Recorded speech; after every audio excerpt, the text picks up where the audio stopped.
নিজে কেন ইউজ করবেন প্রোডাক্ট, আমি আবারও রিপিট করছি, নিজে 3টা বেনিফিটের কারণে, 3টা সুবিধার কারণে আপনি নিজে প্রোডাক্ট ইউজ করবেন। প্রথম সুবিধা হচ্ছে ডিসকাউন্ট রেটে প্রোডাক্ট কিনবেন। দ্বিতীয় সুবিধা হচ্ছে কমিশন পাবেন, নিজের প্রোডাক্ট থেকে যে লাভের অংশ সেটা একটা কমিশন পাবেন। 3 নাম্বার বেনিফিট হচ্ছে যে হেলথ বেনিফিট। এখন কথা হচ্ছে যে ভাই আমি নিজে প্রোডাক্ট কিনলাম, সামান্য কিছু কমিশন পাইলাম, বাট এইটা দিয়ে তো আমার ক্যারিয়ার বিল্ড হতে পারে না, বা এটা দিয়ে তো আমার বড় আকারে ইনকাম বা বিজনেস হতে পারে না। তো আমি ইনকাম বা বিজনেসটা করতে চাইলে আমি কি করব? সেক্ষেত্রে করণীয়টা হচ্ছে পরের কথাটা যেটা আমি বলেছি, প্রথমে ইউজ দ্য প্রোডাক্ট, সেকেন্ড ধাপ হচ্ছে শেয়ার দ্য অপরচুনিটি। অর্থাৎ এই যে আপনি 3টা বেনিফিট পাচ্ছেন, এই যে আপনি 3টা সুবিধা পাচ্ছেন, এই 3টা সুবিধার কথাই আপনি অন্যদেরকে বলবেন, অন্য ব্যক্তিদের সাথে শেয়ার করবেন। আর এই শেয়ারিংটা বিজনেস। এর মানে এটা না যে আপনাকে প্রোডাক্ট বিক্রি করতে হবে মার্কেটারদের মতো, আপনাকে অর্ডার কাটতে হবে, প্রোডাক্ট নিয়ে ঘুরে বেড়াতে হবে, এরকম কোনো কিছু না। এটা স্মার্ট একটা বিজনেস, নেটওয়ার্ক মার্কেটিং বলে।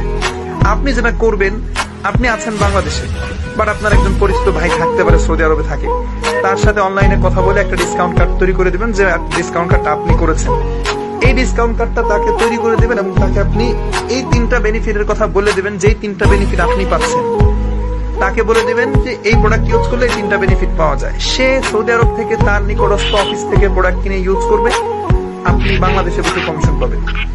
আপনার একজন বন্ধু থাকতে পারে ওমানে থাকে, তার সাথে একটা কথা বলে ডিসকাউন্ট কাট করে দিবেন, সে ওমান থেকে প্রোডাক্ট কিনে ইউজ করবে, আপনি বাংলাদেশে বসে কমিশন পাবেন। এইভাবে আপনি 10-15 জনকে ডিসকাউন্ট কাট করে দিলেন, তারা প্রোডাক্ট যতবার ইউজ করবে ততবার আপনি কমিশন পাবেন। এবং এই 10-15 জন আরো 10 জন করে যদি ডিসকাউন্ট কাট করে দেয়, এইভাবে যে নেটওয়ার্কটা তৈরি হবে, তারা প্রোডাক্ট ইউজ করবে, ওইখান থেকে আপনি কমিশন পাবেন। আপনি চাইলে এভাবে ওয়ার্ল্ড ওয়াইড একটা কাস্টমার নেটওয়ার্ক আপনি তৈরি করতে পারেন। যেমন আমি আজকে বাংলাদেশে থাকি, আমি আছি বাংলাদেশে, ভিসা করি নাই, পাসপোর্ট করি নাই, কোনো টাকা পয়সা আমার লাগে নাই, অথচ এই বাংলাদেশে বসে মোবাইলকে ইউজ করি, টেকনোলজিকে ইউজ করে আজকে আমি 16টা কান্ট্রি থেকে বোনাস পাচ্ছি। 16টা কান্ট্রিতে আমার টিম আছে, মেম্বার আছে, এই 16টা কান্ট্রিতে তারা তাদের প্রয়োজনে প্রোডাক্ট কিনে ইউজ করে, বাট আমি কিন্তু বাংলাদেশে বসে কমিশন পাই। এবং এটা একটা স্থায়ী ইনকাম, এটা বন্ধ হচ্ছে না। আমি যদি মারাও যাই, আমি মারা গেলে এই যে 16টা কান্ট্রিতে যে লোকজন, তারা কিন্তু প্রোডাক্ট ইউজ করা বাদ দিচ্ছে না। তারা তাদের প্রয়োজনে সাবান কিনবে, তাদের প্রয়োজনে পেস্ট ইউজ করবে, কফি খাবে।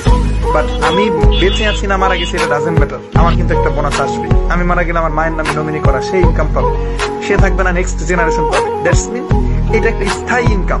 তো সেই জায়গা থেকে যেটা বলবো সেটা হচ্ছে যে ভালো মন্দ অবশ্যই বুঝেন কোনটা ভালো কোনটা খারাপ।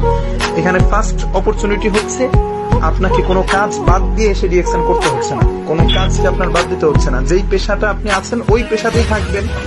যেই সময়টা পাশাপাশি আপনি অনলাইনে ফেসবুকে, ইউটিউবে, টিকটকে দেখে আপনি পার করে দিতেন, এই সময়টায় অনলাইনেই দিবেন, বাট একটু রাস্তাটা পরিবর্তন করবেন, একটু রিঅ্যাকশনে দিবেন, তাহলে আশা করছি এখান থেকে ক্যারিয়ার বিল্ড করতে পারবেন। আর সেকেন্ড যেটা হচ্ছে সেটা হচ্ছে যে আপনার এই যে কাজের জন্য কোনো টাকা পয়সা লাগতেছে না, কোনো ইনভেস্টমেন্ট আপনার লাগছে না, কোনো বিনিয়োগ করতে হচ্ছে না, ফ্রিতে আপনি সুযোগটা পাচ্ছেন। এই ফ্রিতে এই সুযোগটা আপনি কাজে লাগাইতে পারেন।